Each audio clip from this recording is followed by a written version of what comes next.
Hello, hello, hello. Welcome to Royal Sussex Live. Welcome, one and all. Thank you so much for being here. You could have been anyplace else, and it's not too late. Let's see. Sharon Augustine, thank you so much for being here. Yes, Sharon says hello to me, myself, Baron, mods, and squatties, sending some hugs from Canada. Thank you so much. We need hugs today. We do. Big hugs, bountiful hugs, lots of hugs. Um, hmm, know what? I have fully charged my PC. I think I'm going to go and sit someplace more comfortable. Yes, that's what I'm going to do. Make myself a little bit more comfortable.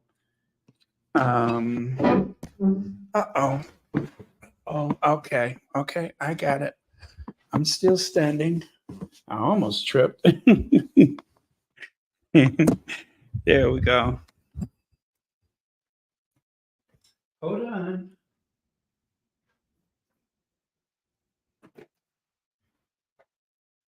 Hold on. Because I'm coming. Hold on. Because I'm coming. Look at here. Reach out to me for satisfaction. Call my name. Okay. Oh, yes, that is much better. That's the ticket. Ah, I hope I don't fall asleep. This is too comfortable. All right. That works. Okay. Gonna go full screen. All right. I'll say hi to people as I go along. Um, why don't I work my way backwards? Janice Goodrich, Amelia Rodriguez, Carol Lunn, Ania 13 Paul, Lydia Washington, Mary H., Maurice Brown, Terry H., Emerald Rodriguez, Vicky Chavez, and Cherry Traveler, and a host of friends of others. Is that Carol Brownlee Halbert? I said Emerald Derrick, right? Sheila Dewey? Okay. Anyway, let's get on with it, shall we? Hopefully, we'll be done in an hour. Um, yeah, about an hour, I think. All right, so tough day yesterday, but the great news is that was yesterday, and today is today. And while we struggle to find our voice in the wake of everything that happened, just remember you're the same person that you were this time yesterday and a week ago. You're the same person. And so far, nothing has changed. We don't really have to feel the sting of things until January. And hopefully that doesn't happen, that there won't be a sting. I can just say that, quoting Maya Angelou, when someone shows you who they are, believe them. So I do believe them.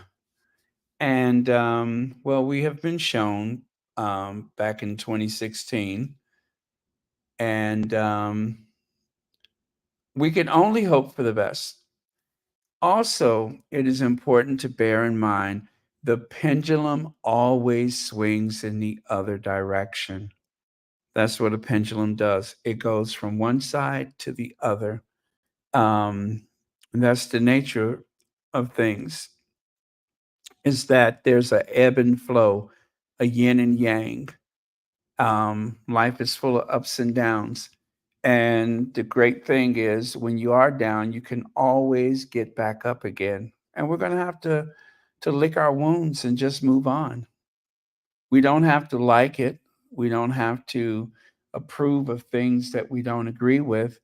I got the worst phone call today. Someone who I thought was calling to console me was actually more or less rubbing it in, not directly toward me, but building a case against the vice president.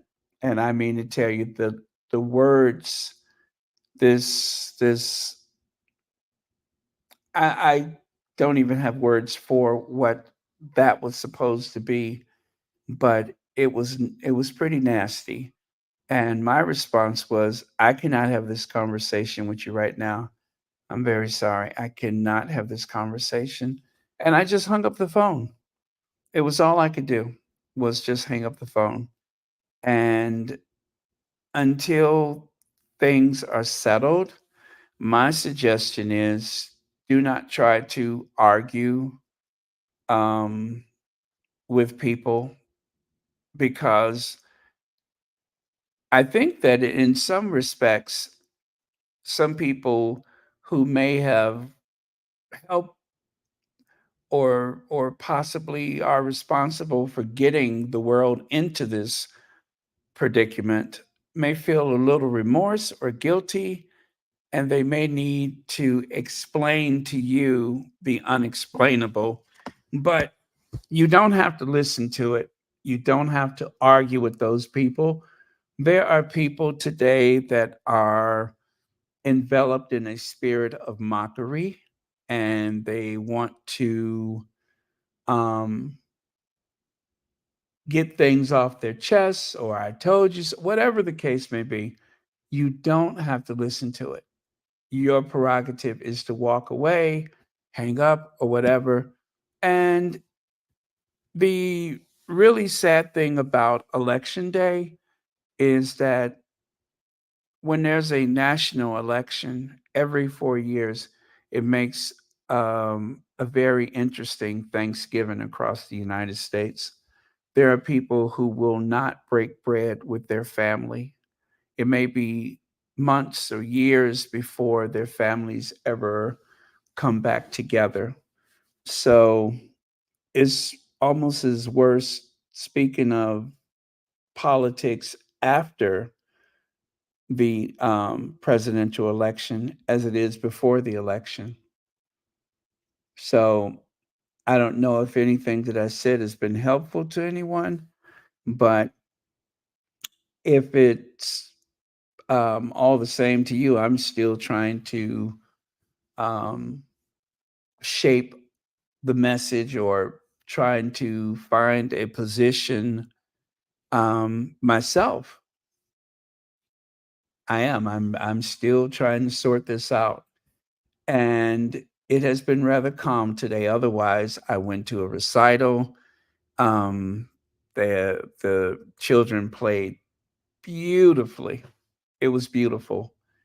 And as I looked into the faces of strangers today, everything is just as it was before.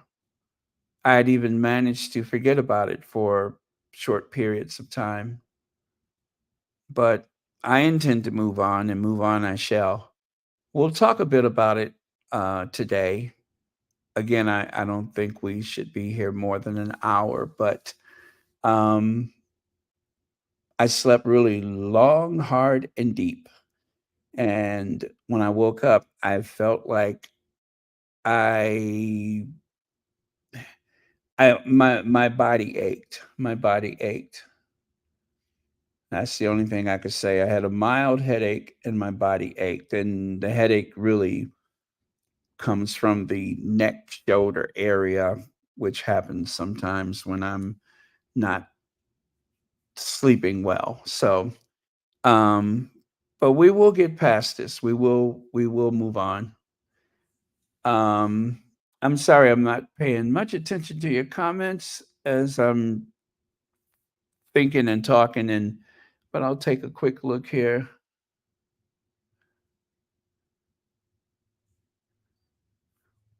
Well, I'm so glad you said that, Yulibi. Um, And that's a very important thing is a mental health break. It is a lot of gloating and misinformation, gaslighting. People are still trying to convince other people or trying to um, build a case or make the argument. Um, and it's over.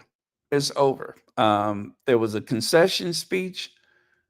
And again, I think it's healthy to just move on and go on with your life. You have to go on with your life.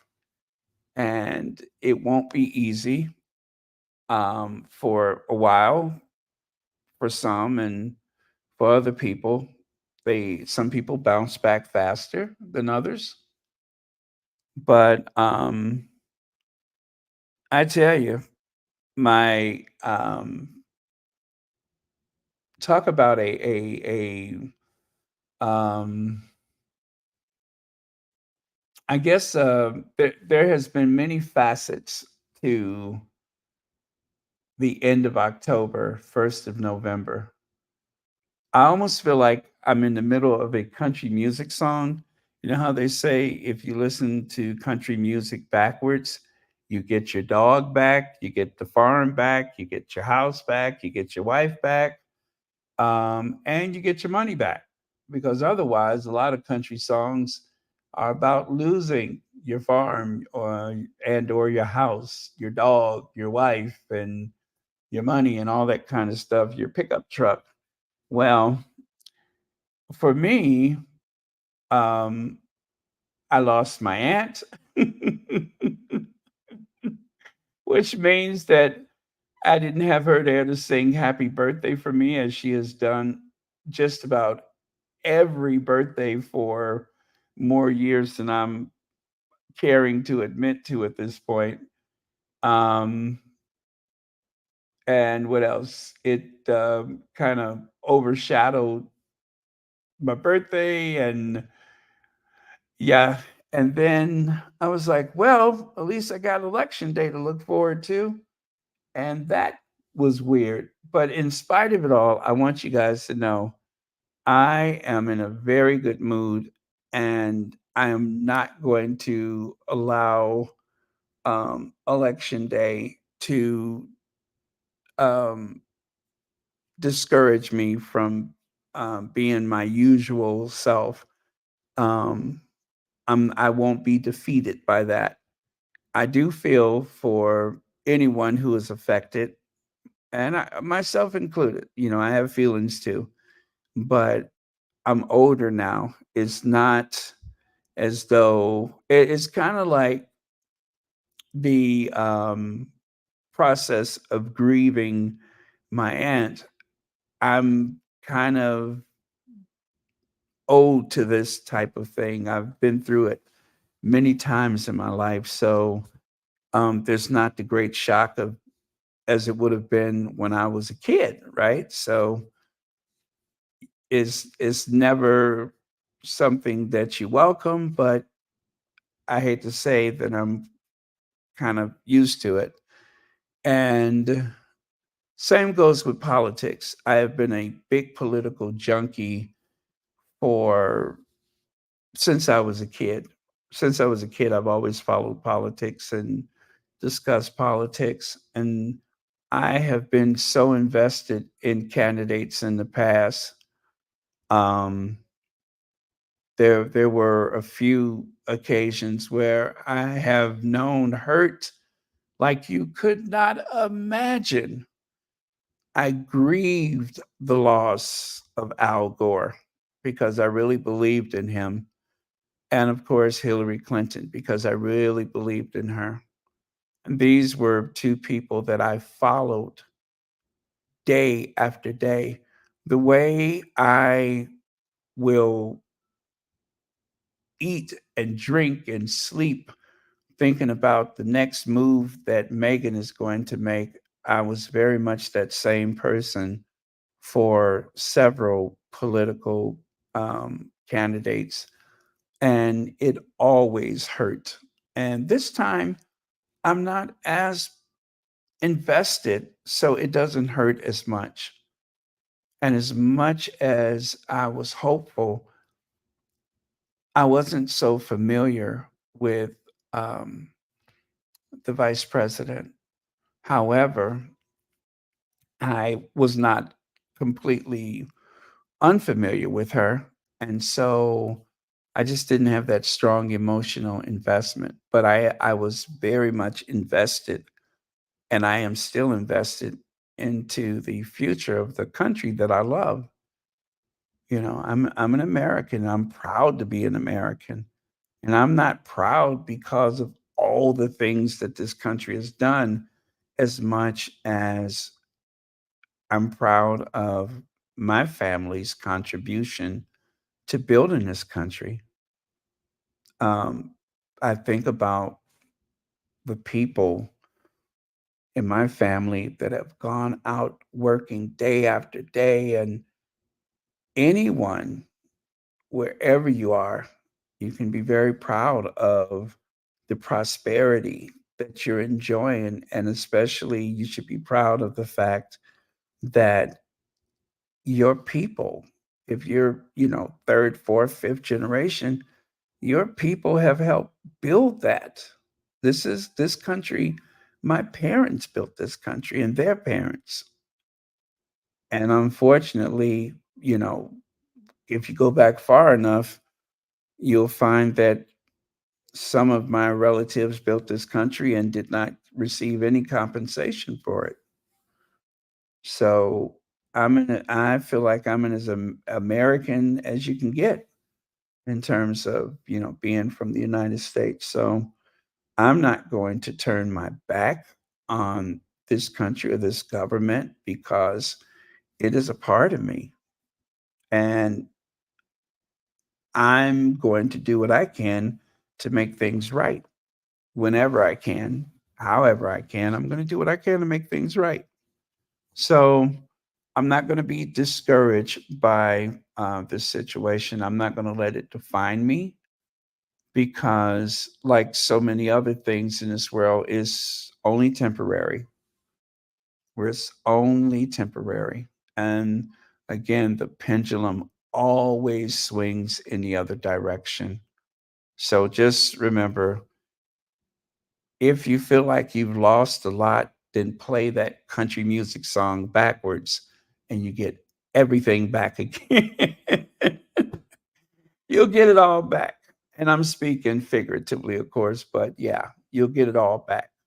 Whatever you've lost today or yesterday, you will get it back. So do not be discouraged. Um, okay.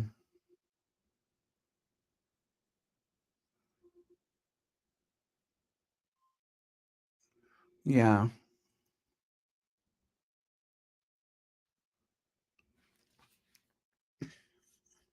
Yeah, I didn't think about that. Yeah, I served under all three: the judicial, the legislative, and the executive. Good for you, Maggie. I didn't think about that. I like that. Thank you so much for sharing that. I didn't even give that consideration.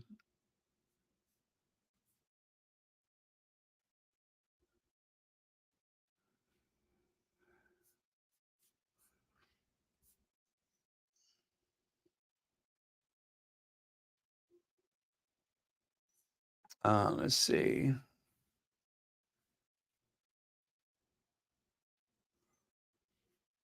Yeah. There are certain people that I hate to see get involved with politics because politics will change you, and it can take the most moral and principled person and turn them into something very different. If you're fortunate, um, it won't change you, but a lot of people are changed by it. And it's just like a person who says, "Oh, if I get rich, that money ain't going to change me." Yes, it will. It's going to change the way everybody looks at you and the way you look at them. Um, you'll be deceiving yourself to say otherwise. Um, but it doesn't have to be a change for the bad or the worse, but you will change. And that is the nature of politics, is that it changes people. I've said it before and I'll say it again. The only honest politician that I've known in my lifetime was James Earl Carter, Jimmy Carter. That's the only one that I equate honesty and integrity above and beyond. Now, yes, I think there's a lot of people that have integrity and honesty, but to the level and degree that Jimmy Carter has, I don't know that other person. I love so many of them. I do. There are some politicians I simply adore, but they ain't no Jimmy Carter. And that's just my opinion, my feelings about it. Recollections may vary. Okay, let's get on before I mean, look at there. There's already 22 minutes and I haven't changed the slide yet. So keep talking amongst yourselves. Oh, you are so wise, Mackenzie. You are so wise. Thou art wise and thou art fair. Guys, we have the Duchess's Netflix cooking show, lifestyle show, and we have the Tyler Perry movie 6888 this December. Also, let me add to that, we have the polo, right? And there'll be a few other things coming down the pike. I got a feeling when we will see the Sussexes, I won't say, but I just have a notion when we should possibly see them. And if I'm correct, I don't know, but I just got that feeling. But good things are coming down the pike, and we have to be open and available to feel good and to feel happy and to feel joy again. Do make yourself available for that, right? Don't don't you know, don't believe that you'll never be happy again. I'm sure you don't, but I'm just saying. You will be happy again. Um we will we will prevail. I promise. Okay. After all of that getting comfortable, I feel like I need to clean my glasses and I'm not getting up. Oh, this is a disaster. Is there anything I can do about that without moving? No, it is what it is. I'm not moving. I ain't moving. Darn it. Okay, so let's get on with it, shall we? Um, so that happened. The vice president gave a concession speech, and oh, she looked so strong in that moment. I don't care. Um, how we got here did not matter. I have so much faith and belief, even more so in Kamala Harris. She did not get the outcome that we were all hoping for, but she proved that she is made of stronger um, things than anybody could have believed. I mean, she is steel. She is made of steel. Superman is the man of steel, and Kamala Harris is the woman of steel. She was magnificent this afternoon. Magnificent. A happy warrior is the way one person described her. I was so impressed with her speech. And trust and believe me when I say this, there are some people that are, and this not many, it's a minority of people, but there are a few people who probably watched that speech and thought to themselves, I think I voted for the wrong person, right? There's some people who did not vote for Vice President Harris who, at this moment, are having second thoughts. Inevitably, there are always going to be people that have a second thoughts. And no thing that I can think of at this moment that I would say, "Oh, did you see this or did you see that or did you hear this or that?" I think that that concession speech was golden, and it will define everything else that happens in her career. That was a definitive moment this afternoon when she gave her speech. I could not have been more impressed. Um, it reminded me of,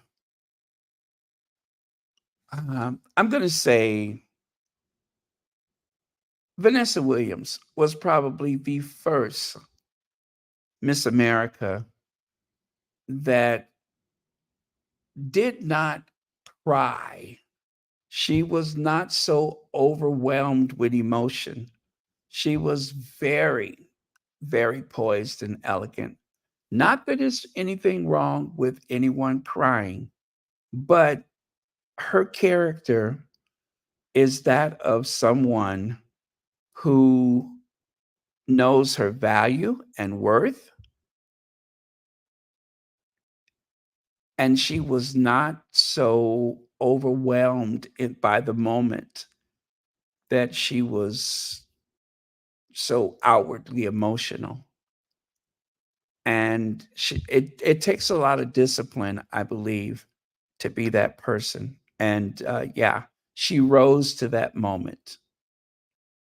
And I know that's an odd comparison, but I'm going to say that same thing about the vice president. She rose to the occasion, not the outcome that we all hoped and prayed for, but just the same. Am very proud of her. I'm very proud. And I'm proud that I voted for her.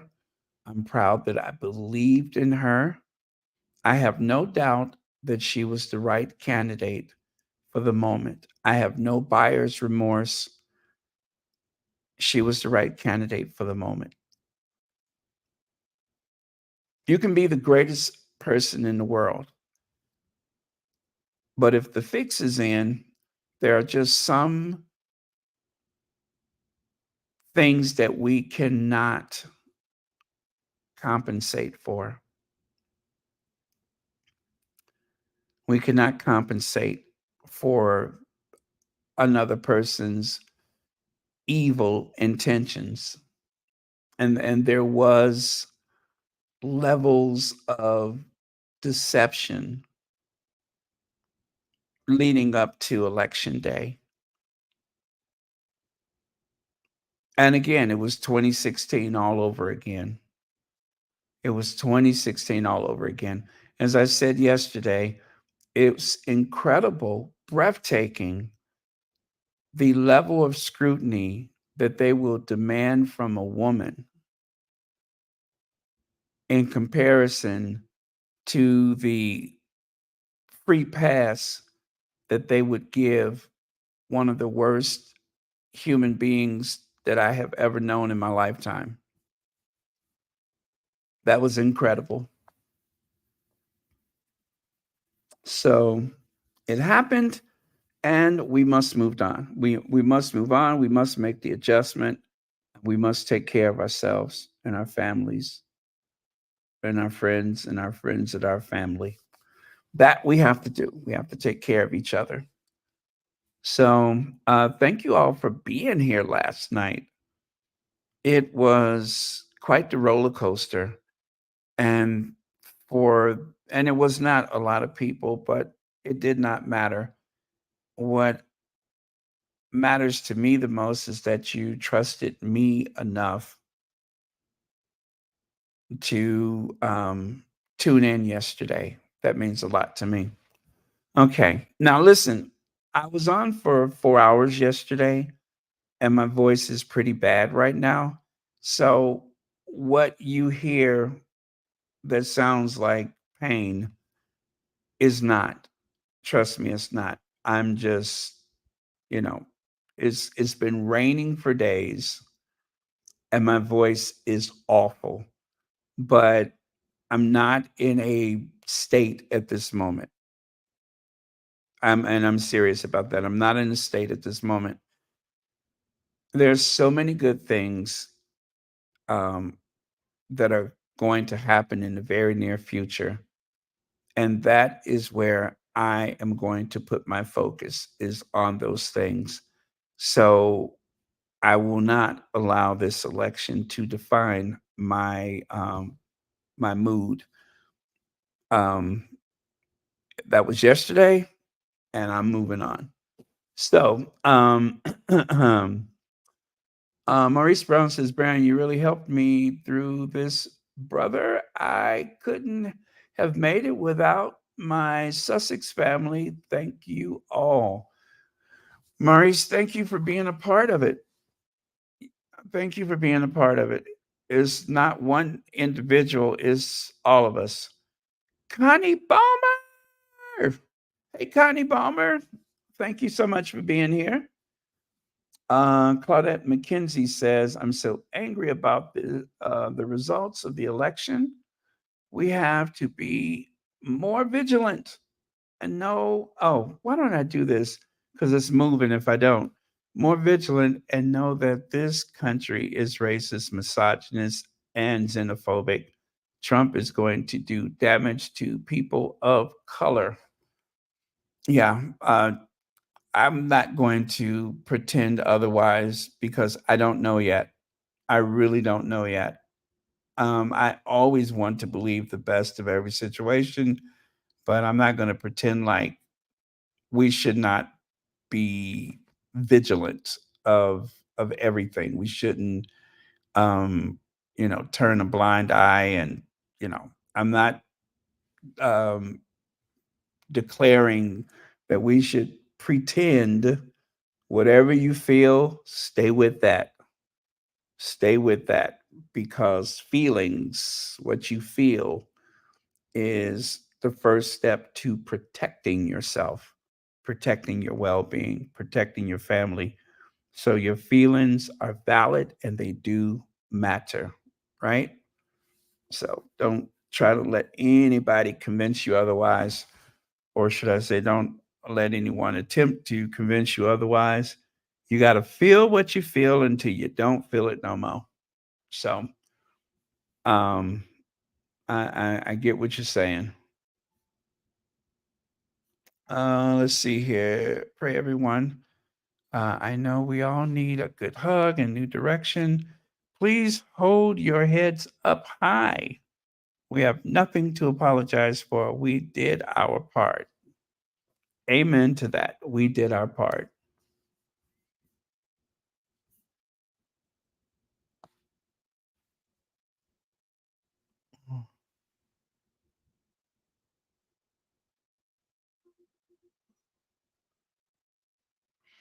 Well, there are term limits. There are term limits. And my biggest disappointment is just that I was hoping that we never have to see that smug, arrogant face again. We wouldn't have to hear that voice again. Um, that's that is what was most important to me is that I never wanted to see that smug, arrogant face ever again. I was hoping that it would just fade into the abyss. And that is not, but you know what, guys? As much as this technology that we're using right now can be so overwhelming. Thankfully, we are not forced to watch network television anymore. We can define what we view or what we listen to. We can define that based on the algorithm that we feed and the selections that we make. And so you can tune out just about anybody. Whereas before, remember, we interrupt this program for a very important message from the White House. You can just tune it out, skip past it. We're not stuck like we was in the old days where they would preempt our programs for some nonsense. So exercise that prerogative. Skip past the things that cause problems for you. Block people if you must. Take a break from social media. Take a break. You're not going to miss anything. If it's that important, somebody will tell you about it. So take a break if you must. I won't be offended. You couldn't imagine how many people want to get away from me. Anybody who's ever met me, I would imagine, but you couldn't imagine how many people want to get away from me. Do you know how many times I have seen someone walking toward me and their eyes say, nope, and they go the other way? Do you know how many times that has happened? A lot. Or maybe I hear someone say, not today, Satan. Oh, that happens all the time. I'm not offended by it.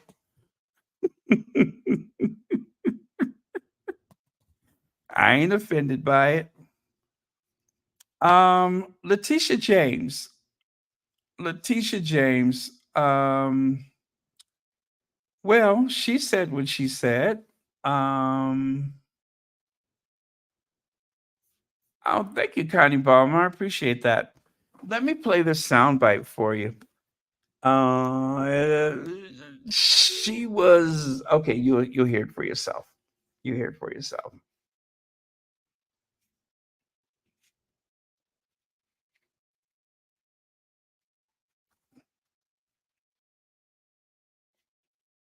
Congratulate the President-elect Donald Trump. And if possible, we will work with his administration. But we will not compromise our values or our integrity or our principles. We did not expect this result, but we are prepared to respond to this result. And my office has been preparing for several months because we've been here before. We faced this challenge before, and we use the rule of law to fight back. And we are prepared to fight back once again. Because as the Attorney General of this great state, it is my job to protect and defend the rights of New Yorkers and the rule of law. And I will not shrink from that responsibility.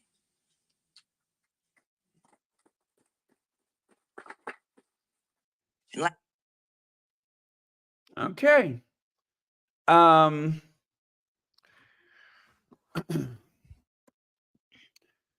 as I have said so many times, Black women have been vilified, marginalized, and abused by this country since the beginning. And in spite of it all, a very proud Black woman, Letitia James, has stood in front of the world and said in the most eloquent way, congratulations, but we will not change who we are. We will not change who we are. We're going to stick to our values. Nothing is going to change. Now, that was quite defiant. in the wake of everything. But I know Letitia James. I know her. She's several women that helped to raise me to be who I am today. So I'm very familiar with that tone. And she means what she says. And this is why someone like the coward who will take the oath of office in January doesn't like having someone like this around, someone of integrity, someone with backbone, with grit, with strength. So in other words, someone who does her job. Ironically, one of the things that a lot of people, and especially people in the Black community, one of the things that they used against Vice President Harris is that as a prosecutor, she did her job. She was able to do her job effectively. She was very effective in her work. And there were people who vilified her for that. And in most cases, none of those people were ever around. They don't know the whole story. They really don't know her story. That's why it's always important, never let your enemies define who you are. And that's why when people say, oh, Harry and Meghan, they shouldn't say anything, they shouldn't do anything. Sometimes it's a huge mistake to let your enemy define you. You know, if they would have stayed in the UK, they would have never had a fair opportunity to use their own voice to define their character, to say, this is who I am. They wouldn't have been given that chance. It would have been more of the never explain, never, yeah, do explain, do complain. Otherwise, your enemy is going to define you. So, cheers to Letitia James. And in any way, form, or fashion, however I can do it, whatever the capacity, I will have her back. I will do what I can to have her back. So, um, there you go. I was glad to share that with you because I thought that was very important today. Now, Rolling Stone says billionaires take smug victory lap after Trump's decisive win. The ultra wealthy who invested in the red wave couldn't wait to congratulate the president elect and themselves. And it is true that quite a few billionaires were invested into Trump's candidacy, and probably for some very disturbing reasons. And that is why we need someone like a Letitia James to mind the store, so to speak. Now, I don't know what the future of her position is. I don't know the um, what the powers that be, the powers that be. I don't know what they could say or do about her position. But again, I could not be more proud of the stance that she has taken, as I am very proud of the vice president. Whatever the consequences, they took a stand. There's not enough men in this world that will do that, but they have, and I'm proud of them. Donald Trump, the twice impeached former president, January 6th coup leader, convicted felon, adjudicated abuser, and man who mismanaged the 2020 economic implosion and the pandemic disaster that killed more than 1 million people in this country has convinced American voters to give him another term in the White House. Let that sink in. Let that sink in. You know what? That's exactly what happened. It seems like more than half of the eligible voters that voted thought that was a good idea. So, unfortunately, we all have to live with it. Again, do not allow this to define who you are. Do not allow that to happen because if you allow this to pull you down, that's when you're defeated.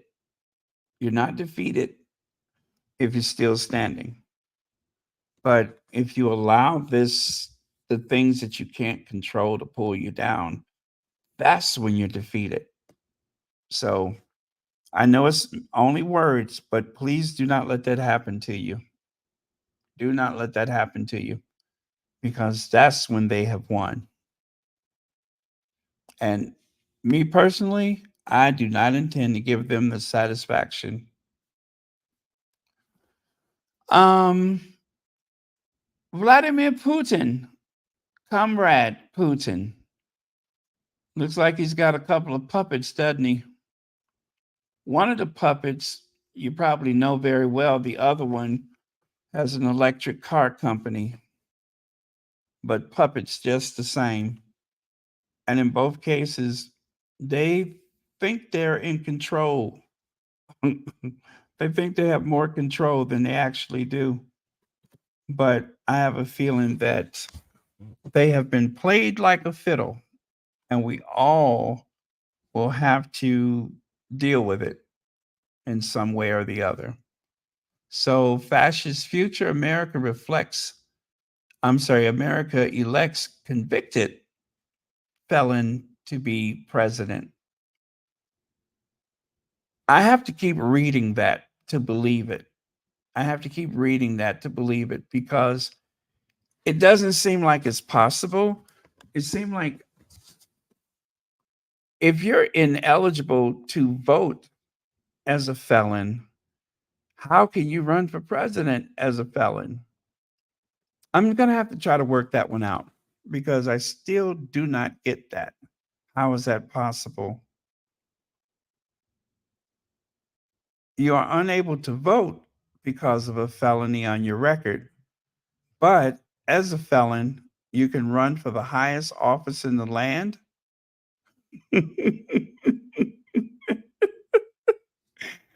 Oh my God. Am I dreaming? Did I step beyond the looking glass?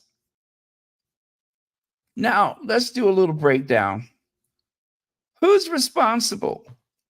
White men, 39% of white men voted for Harris, 47% white women, 78% black men, 92% black women, Hispanic Latino men, 44%.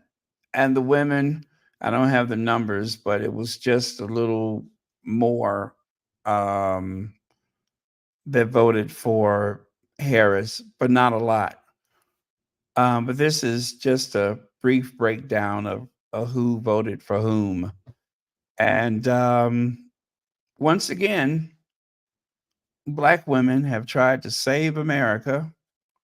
Black men kind of let us down a bit there. You know, that's 78% who voted in their interests and 20% who voted against their interests. Could have been worse. It could have been worse. But as I counted, and I didn't do a thorough count because all the numbers are not in, but I believe that only a few 100,000 votes separated the vice president and the president elect. And in some cases, only what, about 10,000 votes? I'd have to look at it again, but in some places, the amount of difference was not that great. It was not that great, which means that if a few more people would have voted, it could have gone a whole different direction. Could have gone a whole different direction. That's why they say every vote counts.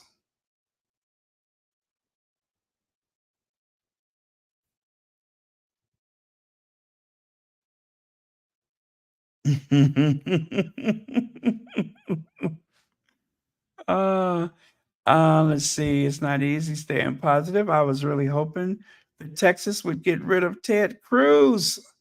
Yes, Ted Cancun Cruz. Yeah. God, if I never hear his voice again, it'll be too soon. I hate his voice. I hate his face. Oh, there's so many things about him that just makes me want to upchuck.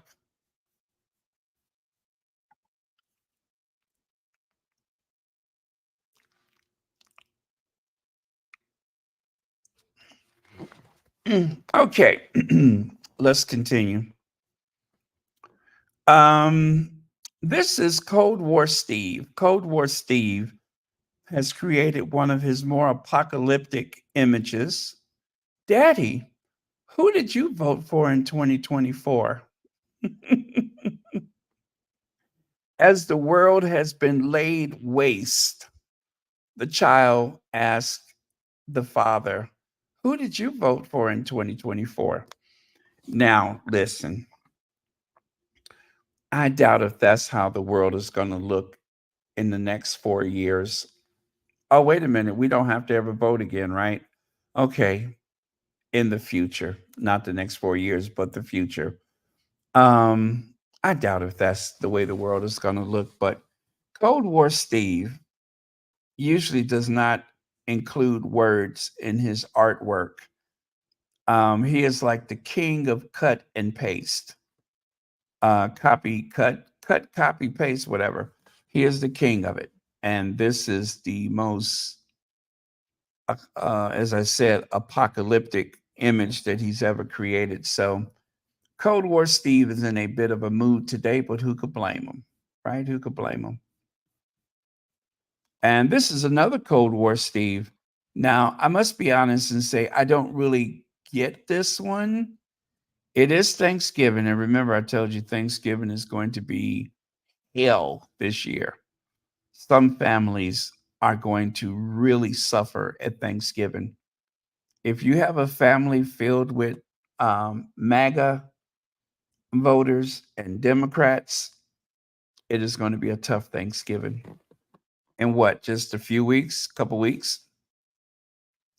But yeah, take a look there. There are some shoes that seem to have once had a person in them. And the vice president, the matriarch of the executive branch, and the patriarch of the executive branch, the president. And let's see, who else do we have? I see Keir Starmer. I see Macron. I see that Yutz, what's his name? Musk. I see what looks like a plucked turkey, but I do believe that that is the back of the president elect's head. It kind of looked like someone like glued hair patches of hair onto someone's head, but that's actually the president elect. And I could see the what's his name, Justin. What's his name there? Trudeau. And I don't know who that guy is there next to Trudeau. And that lady, I don't know who that is, but this is another Cold War Steve. So there's a message there, but it escapes me. I don't get it. But I guess he's saying that it's going to be a really interesting Thanksgiving. I don't know. And of course, the scandal continues. It's taken a bit of a break right now because of the presidential election, but is there a second part to that series or that documentary? Because if there is, we're going to have a whole nother week of discussing this um, issue of the king and the Prince of Wales and their spending and their personal interests and such. So that should be interesting. Okay. But in the meantime, just remember Charles has been caught with his hand in the till. Now, this is another Cold War, Steve. I think it is super clever. Yes, Cold War Steve. I think he's saying that Charles has been caught with his hand in the cookie jar. And I do think that that is the Prince of, I'm sorry, the King Charles III's hands. I mean, who else could it be? If they look like flotation devices, then it's probably King Charles. And whoa, loads of money, unelected, unaffordable, and unwanted. Down with the crown.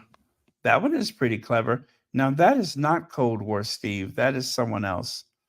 And I forget who it is, but that is someone else who came up with a clever image to describe the um, king, the current king. I know Rolling Stones, they woke up in a mood today, didn't they? I don't blame them. There's zero critical analysis of Earthshot or the hypocritical royal milking it for his own PR. And that's exactly what's happening. Graham Smith, of course, is trolling William about his Earthshot. Roy Anika had posted a tweet, and Graham Smith pounced on it immediately. But Roy Anika said the Prince of Wales has arrived for Earthshot Prize Award. William is wearing a vintage Prince of Wales check blazer and sustainable trainers.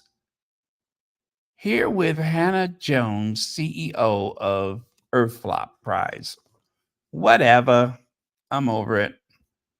And of course, take a look on the left side. That is what William wore today. Is somebody trying too hard to be cool or what? I I'm serious. William wore that today for the Earth flop or yesterday. That's what he wore. I think he sees himself as cool and hip. If that was my dad, I would be so embarrassed. It just seems like some old person trying to look young, doesn't it? This look does not suit him. It just does not suit him. Now, I thought the other Earth Prize look, the one on the right side, that's the one that he wore to the first Earth flop. If you recall, he was trying to imitate Mitchum Roll-On deodorant. And I think he's done a better job at imitating Roll-On deodorant than he will ever do as some cool, hip millennial or whatever he's trying to do. So, yeah, I think he should stick with the look on the right side.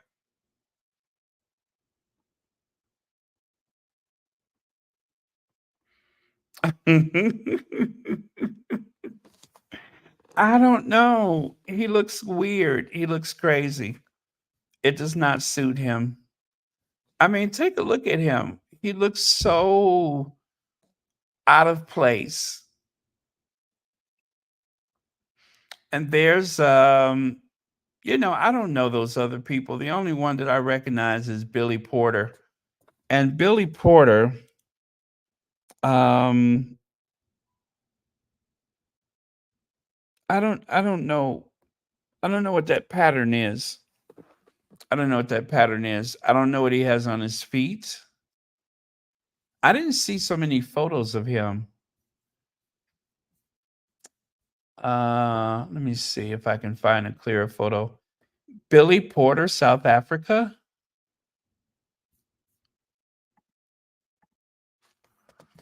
Okay. I am trying to define this outfit. And okay, here's a close up. The pattern is actually it's birds. It is like a black and white kind of I'm going to say silhouette pattern of birds. Very weird looking. But if you want to look it up yourself, just look up Earthshot Prize, or like I did, just look up Billy Porter, South Africa. And you can see that outrageous outfit yourself. But I mean, I don't hate it. I don't hate it, but I'm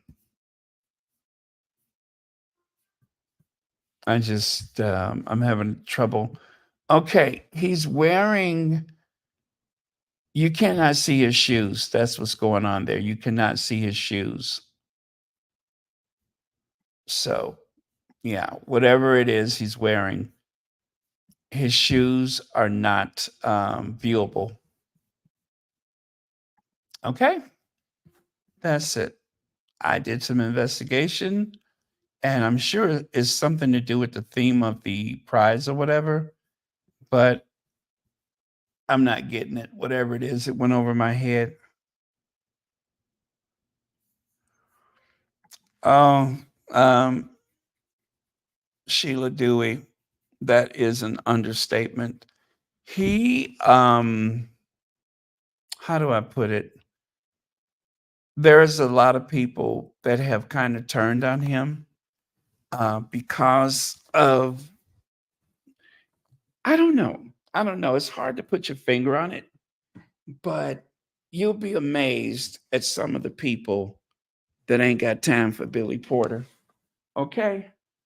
And I'm just going to say, in the LGBT community, the Black LGBT community, you will be amazed that he is not seen as a role model.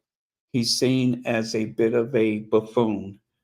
And I cannot say why, but I keep hearing people, saying that he is, yeah, that's what I hear. So I'm not going to go into it, but there's a lot of people that are just like, well, he was cool when he first, you know, but now he's doing too much.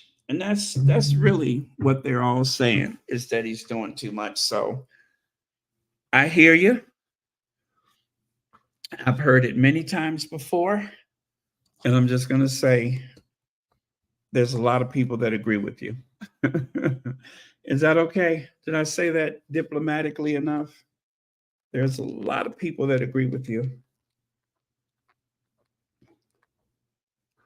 When he was at the White House with Joe Biden last time, I was so embarrassed. I was so embarrassed. Okay. If you know, you know.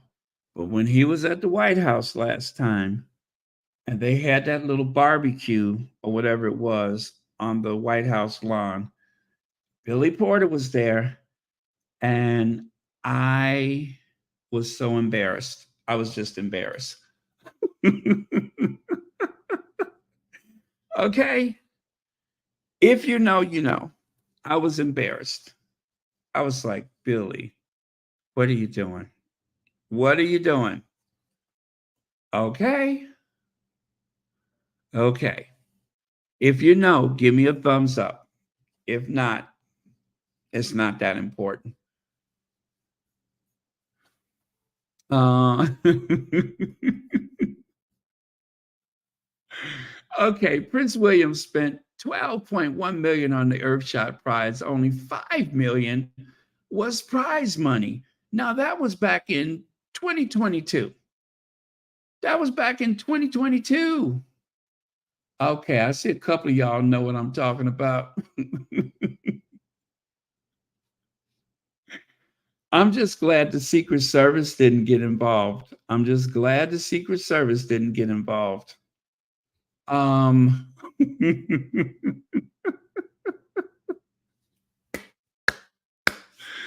Woo. Okay, I'm just glad the Secret Service didn't get involved. And one thing I'm certain of, um, better be glad they didn't ask for a sample of urine on the way in there.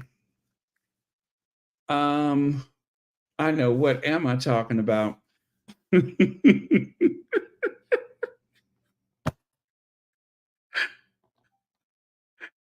I used to work at a job where we used to have randoms, okay?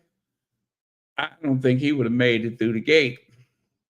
Now, I know I'm being totally rude, but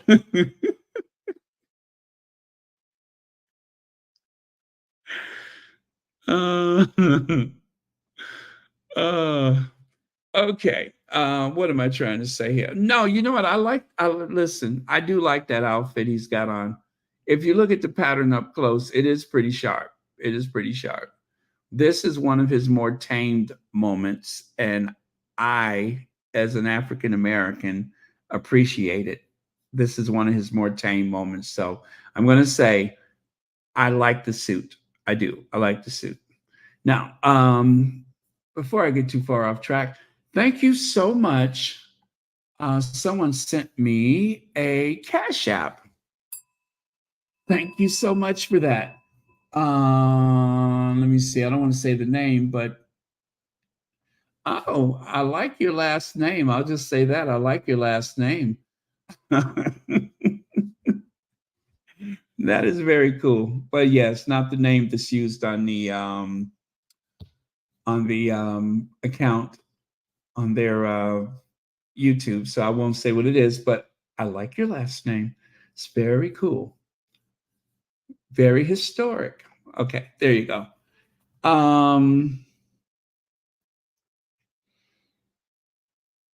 Yeah, all right. So that's it. Now, so what they're saying is all of this spectacle that William has put together to try to outdo Prince Harry, he is spending a fortune. He is spending so much of the money that could be going toward the prize. And the $5 million that he gave out in 2022, they don't get that money all at once. They don't get all that money at one time. Now, what is it, $1 million each or half a? Anyway, it's over a period of time. So they still have to raise money to meet the schedule for the prize being distributed to the winners. You understand what I'm saying? And in 2022, with 12.1 million pounds, only 5 went toward the winners, which means that millions were spent flying in people and all that kind of stuff, bringing the what's his name, um, um, Beckham, flying Beckham and all those people. Like for instance, here, where is it at? These people are being paid. Billy Porter doesn't care about William. He's being paid. He's on the payroll. These people are being paid. So the money that he has, he is burning, he is hemorrhaging cash trying to put on these spectacles.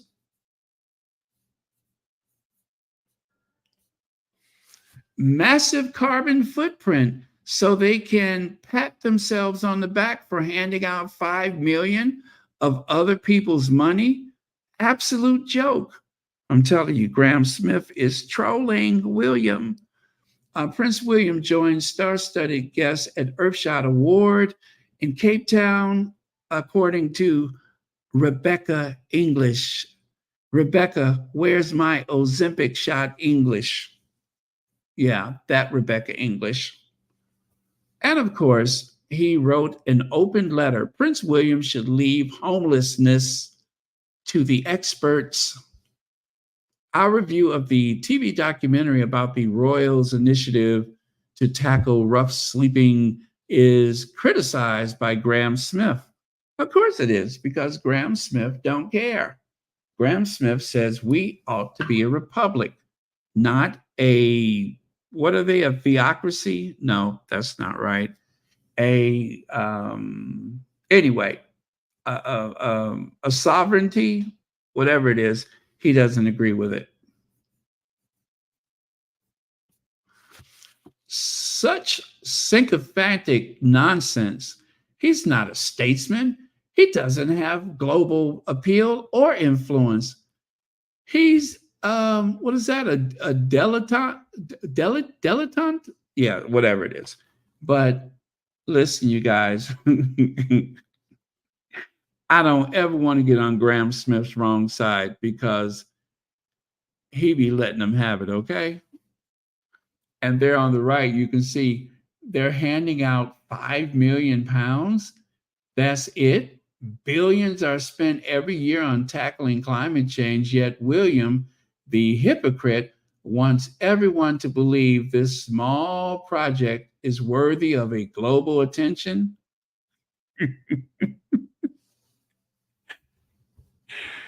Oh, listen, somebody's got William's number and they are calling it in. Do you hear me?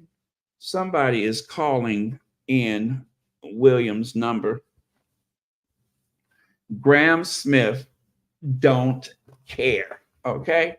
He don't care. He said what he said.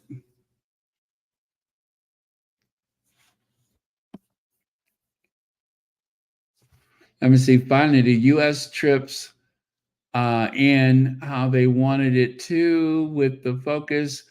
Was that the U.S. trip I shot in tonight's big award ceremony? Oh, yeah, I think that was the Boston trip. Yeah, Graham has been kind of, what do you call it? He's been trolling them for a while. I like it. And what I didn't realize, take a look on the right side. Prince William Boo's show, The Monarchy Days Are Numbered. Um, yeah, so that was another quote from Graham Smith. He, I didn't realize how far back he has been trolling William, but I must say I'm enjoying it. William won't be telling you how he's spending the income. The annual figures, which were published on Thursday, are usually accompanied by a separate annual report detailing the broad income and expenditures of the duchy's money. King Charles, who was, that is, the former Duke of Cornwall, released his household financial review on Thursday. However, Prince William has opted not to. Kensington Palace, Prince William and Kate Middleton's royal residence and press office said that the past year had been transitional one following the death of the late Queen, and as such, they would not be releasing a report this year, according to the Daily Fail. But the move is attracting criticism, particularly from a leading figure of the Republican movement, which aims to abolish the monarchy. That, of course, being Graham Smith. William has some explaining to do because a change of monarch and heir is no excuse to roll back on what little transparency there is.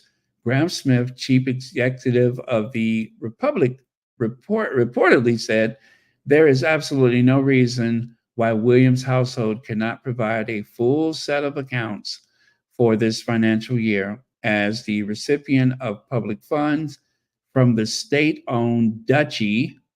He should be reporting his income and expenditure. And I want you to notice what he said, the state owned duchy.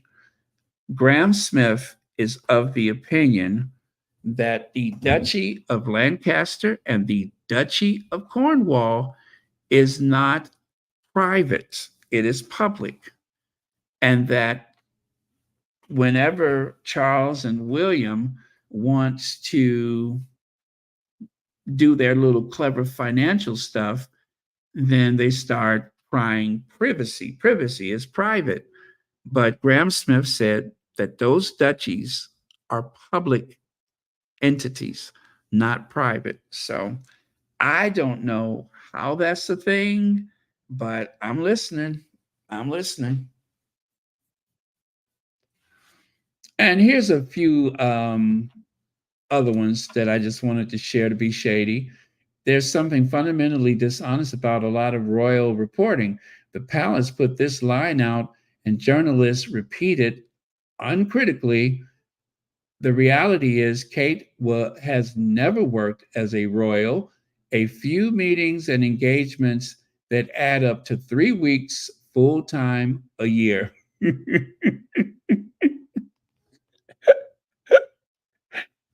Listen, is Graham Smith married? Is Graham Smith married? I'd marry him. If I could hear this every day, all day, I will ask him to marry me. I love it. It's just so shady. This meeting and engagement don't involve any substance. There is no evidence of any work being done by Kate.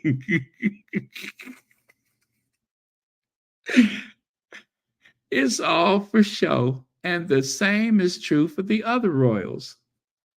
I'm going to give him a bail. How can we take royal reporting seriously when they call a highly produced and edited video candid footage?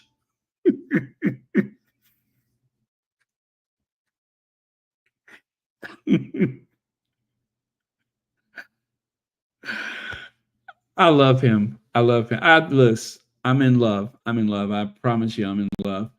Release of candid footage of family in Norfolk demonstrates that after series of royal what is that crisis, couples bond is stronger than ever. Uh-huh. Uh-huh. I am here for the shade. I am here for the shade. Okay, what's next? Kate Gate. Photo editing row is yet more evidence that we need to ditch the royal family. You guys, you probably didn't notice how much Graham Smith has been dragging them. That's why I'm sharing some of these oldies but goodies. I didn't realize I had so many of them until I was going through them today. Excellent timing. Will she have a word with her nephew?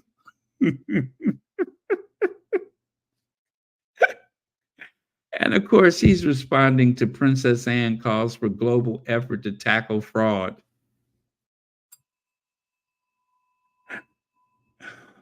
Oh, excellent timing. Will she have a word with her nephew? Oh my God, I love it. I love it. The shade, the shade. Now, speaking of shade, the Ministry of Hacks. You know that where Graham Smith lets off, the Ministry of Hacks picks up. So let us get the Ministry of Hacks involved.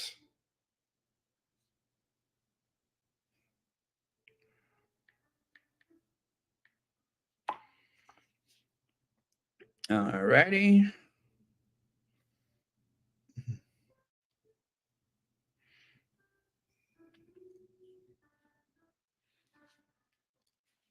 Keep their eyes close to the problem. Have a brilliant Wednesday evening. It's running club for me. Excuse the spec. Okay, that was not loud enough. Let me do it again. Of me, comments are open. Let me know what you think. Do you know what the amazing things are about Kate? Because there's more than one. The first is that every time this family are in trouble, they drag out an archive photo of her from 3 years ago and they start talking about her as though we all know her, which clearly we don't because we've literally not seen her for months.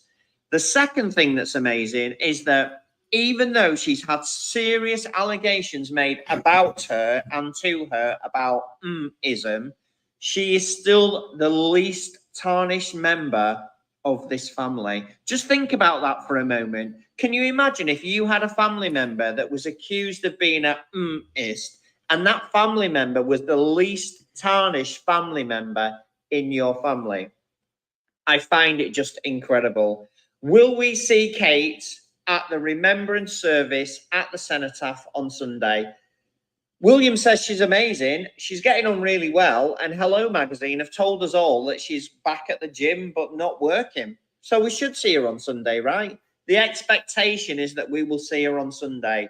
With the crisis that this lot are going through at the moment, I would not be surprised at all if the only royals attending that remembrance service are minor royals that don't want to see the protesters. And believe me, Republic will be out in force on that day, that don't want to see the protesters so they can keep their eyes close to the problem. Have a brilliant Wednesday evening. It's running club for me. Excuse the state of me. Comments are open. Let me know what you think. Do you know what the amazing things are about? Okay, again, that is the Ministry of Hacks, and he's available on TikTok. So there you go.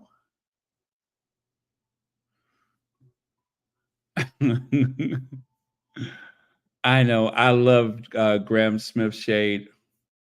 You know, someone had to talk to him about Harry and Meghan because he was lumping them into the rest of the royal family critique. And anyways, some squatties I hear explained a few things to him, or, was like, hold on, before you go there. They're not working in that institution anymore, so cut them some slack. And as far as I know, he hasn't been a problem since.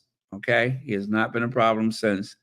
And it really just goes to show that leaving that institution, even though it has brought the raft of the institution and the tabloid media, and of course the occasional deranger, what they have gained is their independence. And so they're not subject to the criticisms for that institution. Now, so far, the institution, the firm, has been very well placed and protected so that they don't have to endure as much criticism as they deserve. But since the, what is that show? The Channel 4, oh gosh, I can't think of it. Well, anyway, whatever they call that documentary about Charles and William. What is it? The Parasites, the parasitic father and son, whatever it is.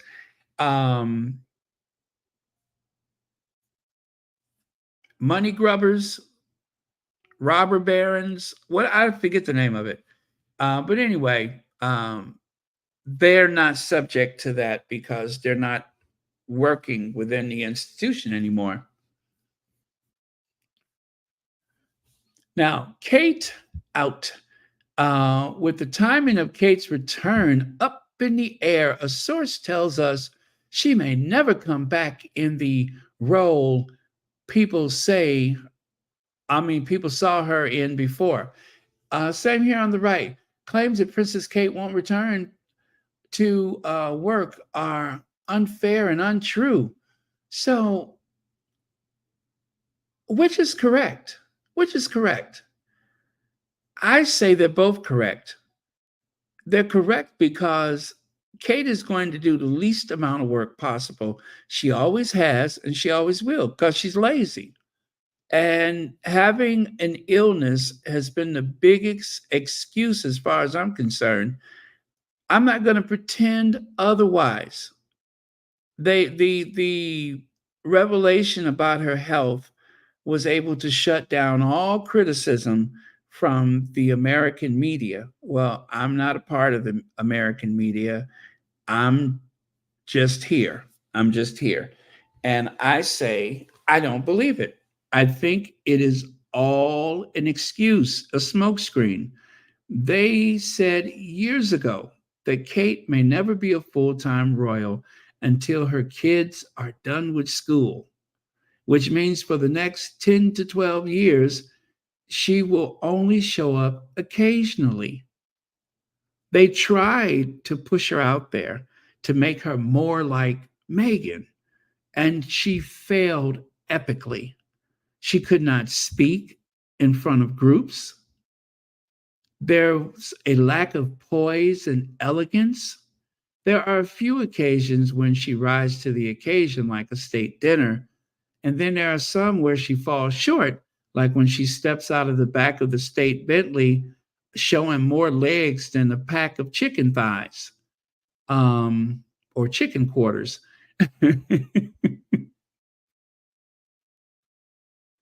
So she's hit or miss, mostly miss. When it comes to royal tours, a failure. She's an absolute failure, and so is William. Failures. So they say it's untrue. I say it's both. I say both are correct. That means she's going to work as little as possible. And in the meantime, like the minister of Hack says, anytime they get this feeling that Kate is being marginalized or missed or whatever, all of a sudden they'll pull out some 3, 4-year-old images of Kate and talk about her like we know her. We don't know her. We ain't seen enough of her. Kate Middleton may never come back to her previous royal role after cancer treatment report. But compare that to the old Kate. And what do? Queen wants Kate Middleton to get charity job to counter claims she is work shy. That means lazy. As far back as 2008, before she and William were married, the Queen saw something was coming, like the idea that they may actually get married. And so the Queen is just like, okay, if she's going to be around this family, if you're going to date this girl, then she needs to have something going for her aside from jumping in and out of black cabs with no underwear. The Duchess of Cambridge, Lazy Katie, and is she feuding with the Queen? You guys, these headlines are true, and I'm going to tell you why. Because the Queen was trying to shame Kate into doing better. She didn't have a position where she was just going to call Kate and, I don't even think the Queen had met Kate for a long time. Did the Queen ever meet her before the engagement? I'm not sure. Because the Queen was very shady like that. One of the few people that married into that family, if not the only person that married into that family that the Queen would consent to spend time with, was Meghan. That had never happened before.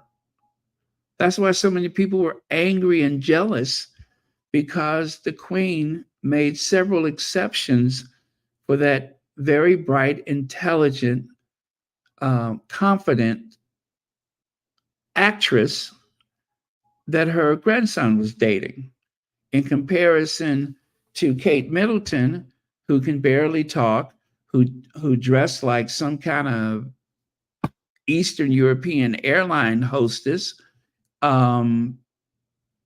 It was alarming to the Queen that someone that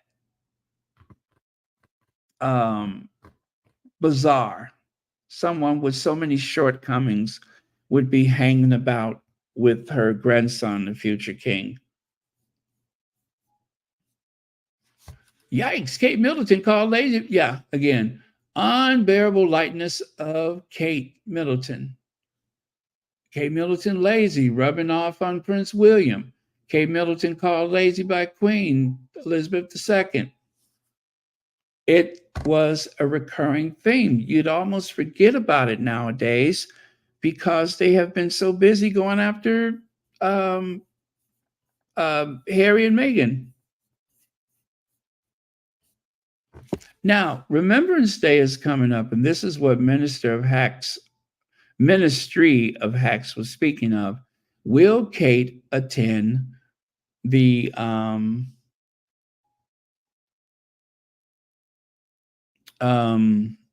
I just said it, didn't I? Will Kate attend Remembrance Day? So, Remembrance Day, if you don't know what it is, that's that bizarre day every year where the royal women stand in the window of the defense ministry and the royal men, and that includes Afro Annie, lay a wreath at the cenotaph, a staff, cenotaph, whatever that thing is. And as you can see on the right side, there's Kate, a little airbrushed. Her tone has been lifted by the tabloids. On the left side, that's the real Kate. This is a glaring example of how the tabloids have airbrushed her image to create this Madonna-like character that so many people adore, when the truth is, um, we don't really know what's wrong with Kate. Kate has been looking unwell long before that trip to the hospital.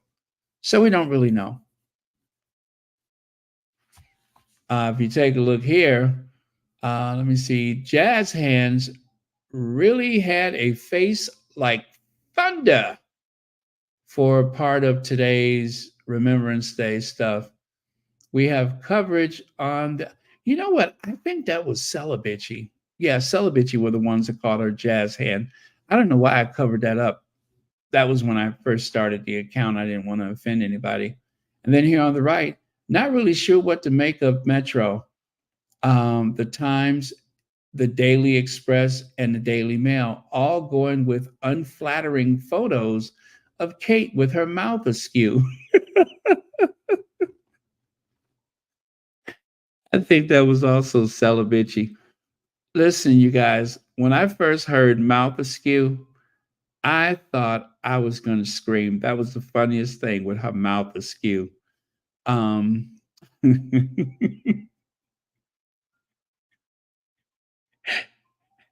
if there's two things that I owe Celibici for, it is the two phrases that have entertained me for a few years now: jazz hands and mouth askew.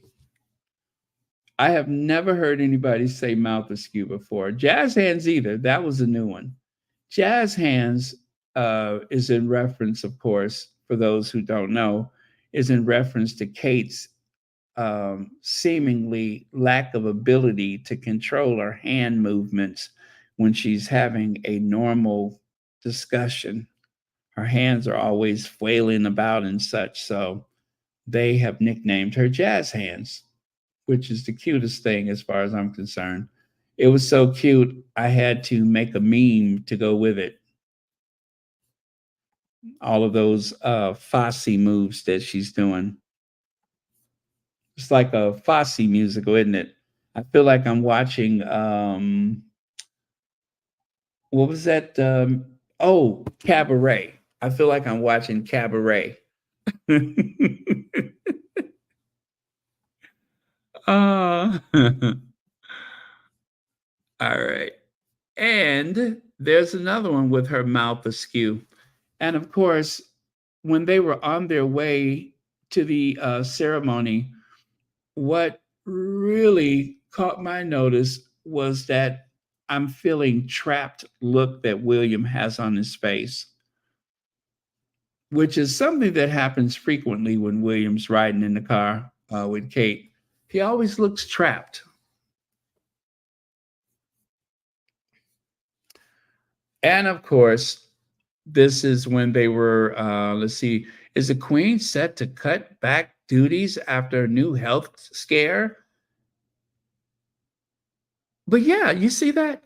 I don't know why that happened, but it was just like they had it in for her. Look at the Mirror, mouth askew. Look at the Daily Mail, mouth askew. Daily Express, mouth askew.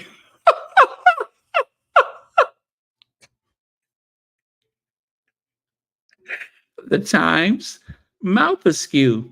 Even the Metro, mouth askew. Why did they do that? Why did they do that? Not really sure what to make of Metro, the Times, the Daily Express, the Daily Mail are all going with unflattering photos of Kate with her mouth askew.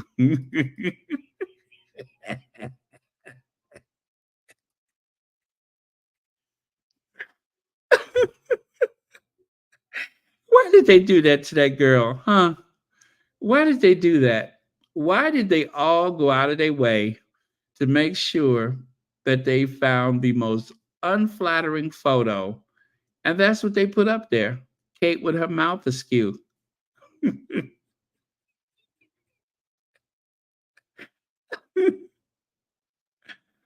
Huh? I'm just asking you guys, how do you think that happened? I could see if one paper managed to do that, but why did they all agree on that particular day? Look, use this photo of Kate with her mouth askew.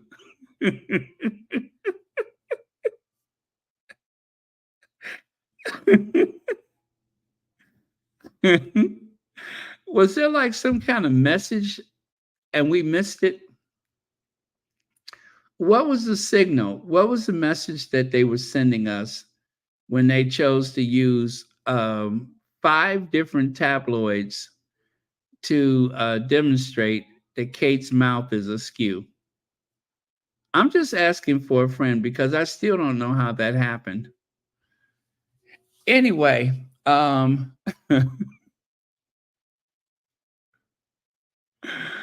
take a look there on the left side. You can see Kate's appearances going all the way back to 2011 when they were married, and then 2012, 13, 14, 15, 16, 17, 18, mouth askew.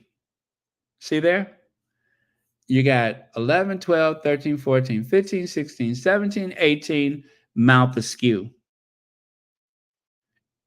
Now, there's a few years that are vacant, but you can just see that it wasn't always like that. She didn't always have her mouth askew. That seems to.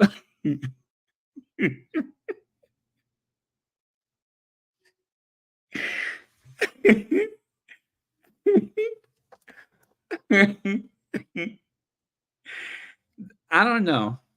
I don't know. I don't know what caused her mouth to become askew.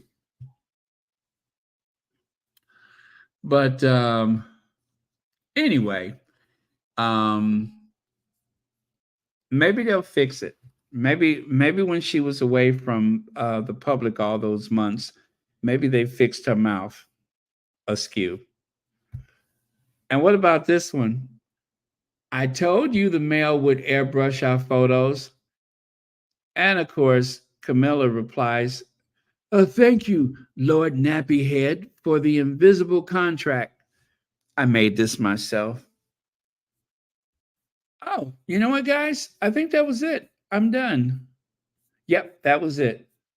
Well, it was an hour and 40 minutes, not an hour, but I am done. That was the last thing. All righty then. Well, thank you so much, everyone. Thank you for watching Royal Sussex. Thank you for trusting me to do this work. That really means a lot to me. Your trust in me means a lot. I have to say, it means a lot. Nothing is more valuable to me than your trust. Also, whatever, well, let me see. I have a few gifts that I need to pick up from my mailbox. I noticed that there are some cards that were sent. I know I didn't get them in time, but don't worry.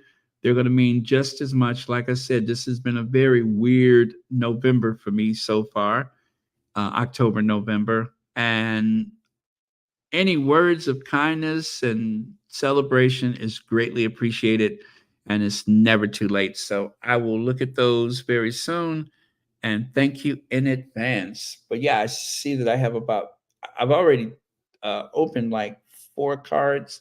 I think I got 4 more. So that is so kind. This is like the most birthday cards I've received in years. So thank you all for making that happen.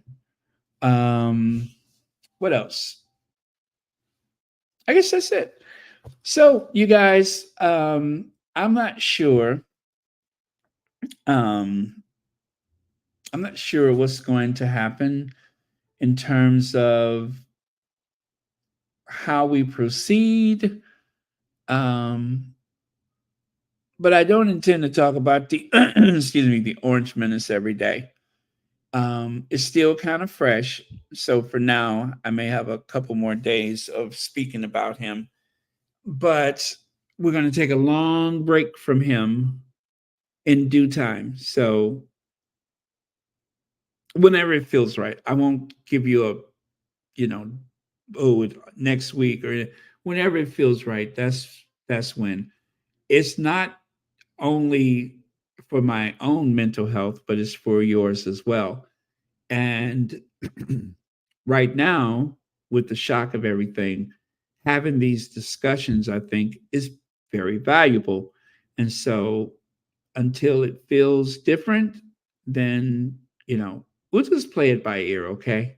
We'll just play it by ear. But at some point, we will all have moved on. And when that happens, I'm not saying that the world is going to be any better off because, after all, look at what we're dealing with. But let's not give up on hope. Let's not abandon hope. Hope is a very powerful thing. Hope is one of the reasons why humanity um, is so different from just about anything else with a heartbeat.